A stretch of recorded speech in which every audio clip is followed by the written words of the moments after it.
Good morning, students. Today we shall learn about the impact of British rule in India. Earlier we had learnt about the extension of the British rule. So now the impact of the British rule. This lesson tells us about the British East India Company fulfilled its needs in the beginning as a trade company, and the Britishers observed the fractured political landscape of India.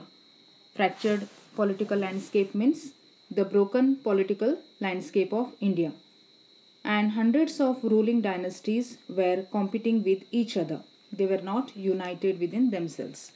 So, the British thought of exploiting the situation, thought of using this situation, and they implemented divide and rule policy among the Indian rulers.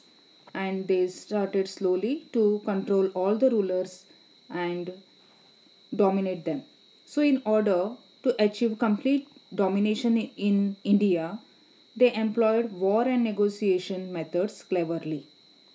And once India was under their control by their clever means, the British thought of strengthening their hold over India permanently. And India had lost one nation concept and was distributed into various kingdoms. So, the British integrated the whole of India under one administrative and political structure. So, now the British East India Company implemented various administrative experiments in order to achieve a new order in India. So, various experiments they started to implement. So, the first administrative uh, policy was the civil services. Here, Lord Cornwallis introduced the administration of civil services. By using these opportunities, employers had made money and became corrupt through illegal means in the East India Company from the beginning. So, to control this corruption, in 1773, the government of England implemented the Regulating Act in India. And Lord Cornwallis, he had opened Fort William College in Kolkata for the benefit of people aspiring to join civil services. From 1853 onwards, the appointments for civil services were done through competitive examinations, but this did not benefit the Indians much. And Lord Cornwallis argued all the natives of Hindustan are completely corrupt. The judicial system, the Diwani rights, that means the authority to collect the land taxes to the British, was handed to the British from the Mughal Emperor Shah Alam. With the implementation of this system, the British overtook the authority of the Mughal and they established their supremacy in India. According to the administrative plan formed by Warren Hastings, who took over the administration as governor in 1772, two types of courts were needed to be established in each district. First, a Diwani Adalat as a civil court and a Fauzdari Adalat as a criminal court. In these civil courts, Hindus were dispensed justice as per the Hindu scriptures and the Muslims as per the Shariat law. Next implementation was the police system. Lord Cornwallis implemented the efficient police system in India for the first time. He created the new post of SP, and Kotwal was made accountable for thieves, crimes and other law violations at the village level. The severe drought of 1770 led to the weak law and order situation. Hence, the entire police system was brought under the control of the British officers. Indians were not appointed for the post of officers. In spite of all these measures, the discriminations against the Indians did not end. The military system was the base of administration during the British rule. The British appointed the Indians for the military and took the entire India under their control with the help of the military. The Indians could only reach the rank of Subedar. The highest post was the highest post to them. That means the Subedar was the highest post to the Indians. And most of the Indians here were coolie soldiers. The British government accepted the recommendations of Peel in 1857, and based on these recommendations, the military system was redesigned. Land tax policies. So here comes the East India Company had to pay 4 lakh pounds to the British government. Why? For its control over Bengal province. So in order to fulfill this commitment, the company had to stabilize its financial interest in secure manner, and so it implemented new land tax policies. The permanent zamindar system. Lord Cornwallis implemented a new land tax policy in Bengal and Bihar regions. During 1793, in order to generate steady revenue per annum. So this is called as the permanent zamindari system. Here the zamindar was expected to pay the agreed land taxes to the company on a set date every year. And if the zamindar was unable to collect the land taxes due to floods and famine and pay the company, the ownership of the land was taken away by the company. Both the zamindar and the company were benefited by this system, but the farmers were the grave sufferers. Mahalwari system. This is the other land tax policy. Here the company government entered an agreement at the level of mahals. Here mahals means taluk. R.M. Bird and James Thomson implemented this system. Keep in mind, students, there were differences in the implementation of the system from region to region, and the big and small zamindars were part of this system. The original farmers and agricultural laborers who were dependent on these zamindars had also suffered. Next is the Raitwari system. It was implemented in Baramahal region by Alexander Reed.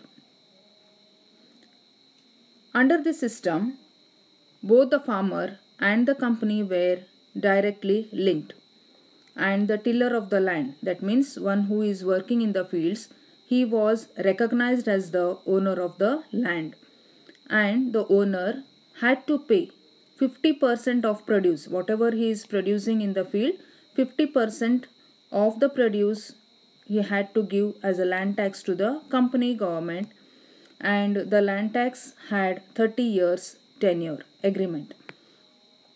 Here the small farmers were given land ownership, but they were suffering due to heavy land taxes. The land taxes were more to them, and the farmers had to borrow from the money lenders whenever the crops failed.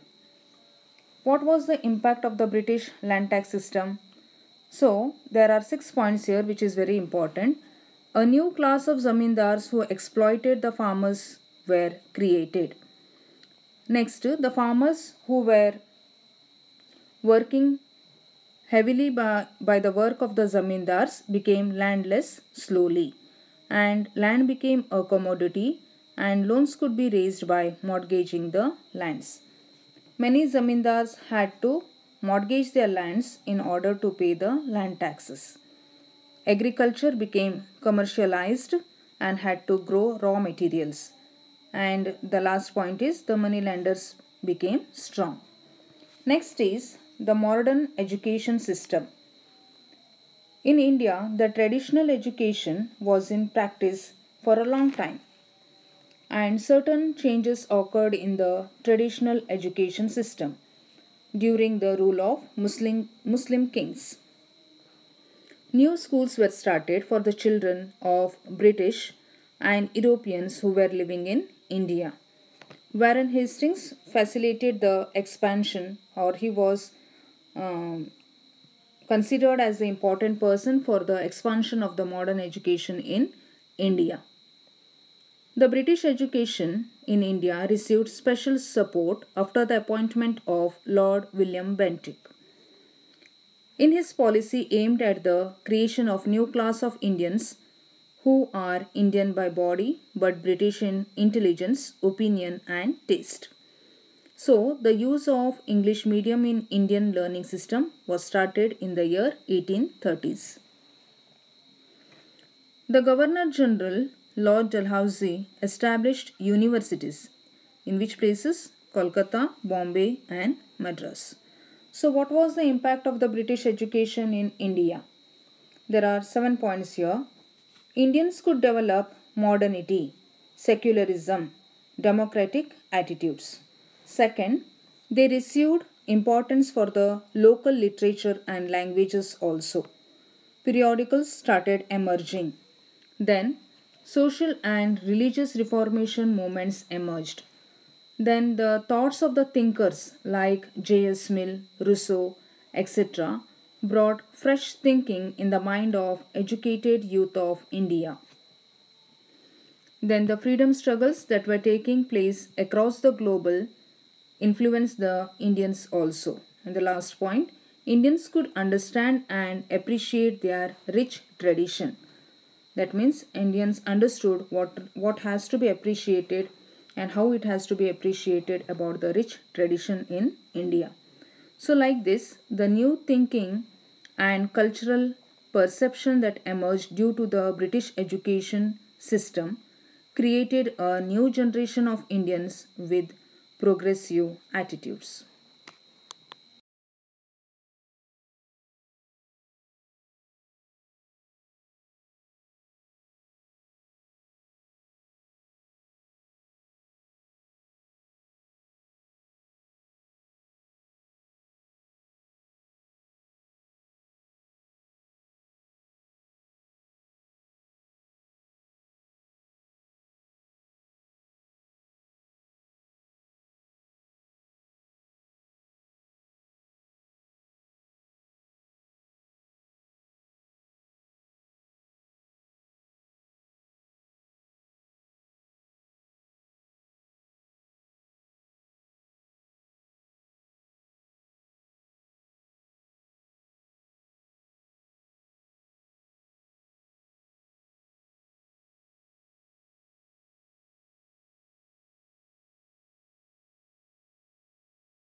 Constitutional development, along with the British administrations, what you have heard long back, problems also grew in India.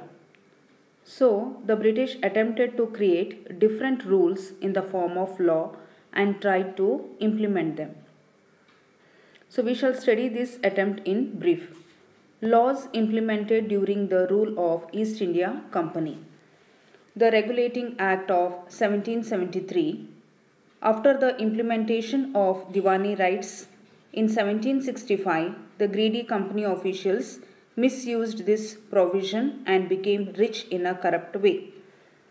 Edmund Burke, a member of the British Parliament, criticized the corruption in the East India Company. He termed the tax payment received by the British government from the East India Company as criminal tax. So the Regulating Act was implemented in this background in 1773 because of the corruption. What are the major features of this act? There were 3 presidencies under the British rule. They are Bengal, Madras and Bombay. And all these 3 were independent administrative units. Under the Regulating Act, the British presidency gained control over the other 2 presidencies. That means the Bengal became the head and took the control of other 2 presidencies, that are Madras and Bombay.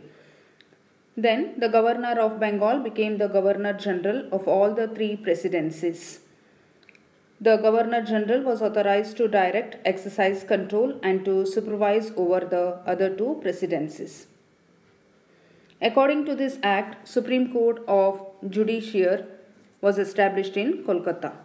Next is the Pitt's India Act of 1784. There were many inconsistencies in the Regulating Act of 1773. A new constitution named Board of Controllers, consisting of 6 commissioners, was started. The Board of Controllers replaced the Board of Directors, and this board had powers to direct and control the issues related to land taxes, military and civil areas. Charter Acts. The main Charter Acts was to renew the license of the East India Company. The Charter Acts were implemented to achieve this aim. As and when the charters were implemented once in 20 years. Keep in mind, the new rules and regulations found fit by the British government was included in these acts. The Charter Act of 1813. This act licensed the East India Company to stay for another 20 years in India. Next, a new era of license and authorization started. Board of Directors was vested with the powers to appoint the Governor General and the Commander-in-Chief. Then the churches were allowed to enter India officially. Charter Act of 1833. Here, this act aimed at improving the Indian situation. It also licensed East India Company to remain in India for another 20 years. The main aspects of this act are: Governor General of Bengal was named as the Governor General of India also. Governor General was vested with, he had the powers to direct, control and supervise all the trades in India. The central government of Bengal had the final right to decide on issues like war, peace and diplomatic relationship. Then he was mandated to put his differences of opinion with executive committee. This act barred any discrimination based on religion, birth and skin color. All these points you have to keep in mind, children. And he was mandated to appoint a law professional as member to his executive committee. All British companies were allowed to have trade relationships in India. Then the British Act, Government Act of 1858 to 1947. The Sepoy Mutiny took place due to misadministration of the East India Company and the Anti-Indian Acts in 1857.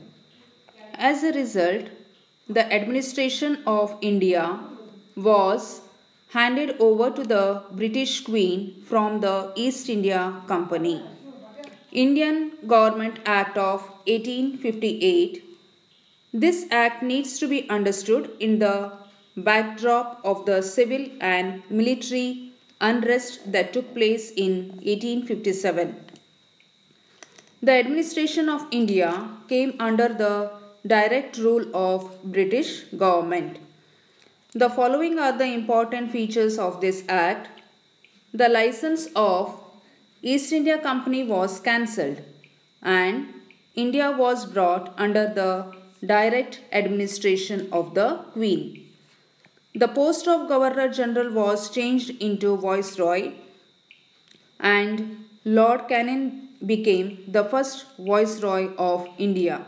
You have to keep in mind, children, who became the first Viceroy of India. It was Lord Canning.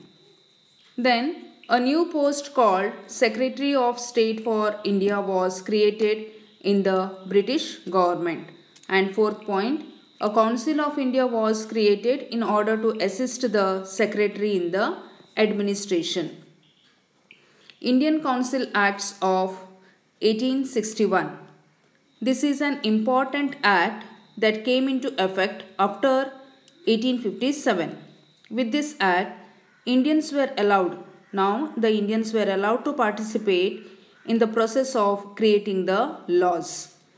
In order to understand the aspirations of Indians, representations was given to the Indians, and this is called as policy of assertion.